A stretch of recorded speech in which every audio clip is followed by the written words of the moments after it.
ನಮಸ್ಕಾರ, ನಾನು ಡಾಕ್ಟರ್ ಅಮರೀಶ್ ಬಿರಾದರ್ ಅಂತ. ನಾನೊಬ್ಬನು ಪ್ಲಾಸ್ಟಿಕ್ ಮತ್ತು ಕಾಸ್ಮೆಟಿಕ್ ಸರ್ಜನ್ ಕರ್ನಾಟಕ ಕಲಬುರಗಿಯಲ್ಲಿ ಪ್ರಾಕ್ಟೀಸ್ ಮಾಡ್ತಾಯಿದ್ದೀನಿ. ಸೊ ಈಗ ತುಂಬ ಜನಕ್ಕೆ ಕಾಲು ಪೆಟ್ಟಾಗಿದ ಮೇಲೆ ಒಂದು ಫುಟ್ ಡ್ರಾಪ್ ಅಂತ ಆಗುತ್ತೆ. ಯಾವಾಗ ಈ ಥರ ಏನು ನಮಗೆ ಕಾಲು ಎತ್ತಲಿಕ್ಕೆ ಬರಲ್ಲ, ಅದಕ್ಕೆ ನಾವು ಫುಟ್ ಡ್ರಾಪ್ ಅಂತ ಹೇಳ್ತೀವಿ. ಫುಟ್ ಡ್ರಾಪ್ ಆಗಲಿಕ್ಕೆ ಕಾರಣ, ಈಗ ಕಾಲಲ್ಲಿ ನಮ್ಮ ಮುಂದ್ಗಡೆ ಏನು ಮಸಲ್ಸ್ ಇರುತ್ತಲ್ಲ, ಅವೆಲ್ಲ ಒಂದು ಪೆರೋನಿಯಲ್ ನರ್ವ್ ಅಂತ ನರ್ವಿಂದ ಸಂಚಾರ ಇರುತ್ತೆ.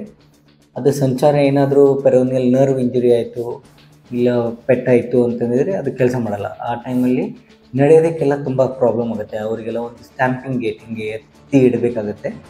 ಈ ಥರ ಇದ್ದಾಗ ಅವರಿಗೆ ಡೇ ಟು ಡೇ ಆ್ಯಕ್ಟಿವಿಟೀಸ್, ದಿನಲ್ಲೂ ಏನು ಆ್ಯಕ್ಟಿವಿಟೀಸ್ ಮಾಡ್ತಾರಲ್ಲ ಅದಕ್ಕೆಲ್ಲ ತುಂಬ ಕಷ್ಟ ಆಗುತ್ತೆ.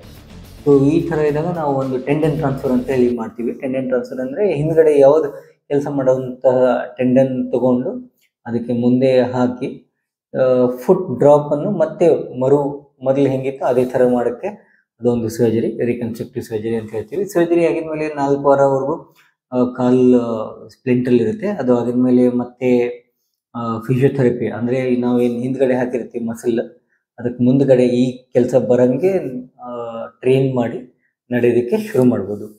ಇದ್ರ ಬಗ್ಗೆ ಇನ್ನೂ ಜಾಸ್ತಿ ಮಾಹಿತಿ ಬೇಕು ಅಂದರೆ ನೀವು ನಮ್ಮ ಹಾಸ್ಪಿಟಲ್ ನಂಬರ್ 90711174ಗೆ ಕರೆ ಮಾಡ್ಬೋದು. ಧನ್ಯವಾದ.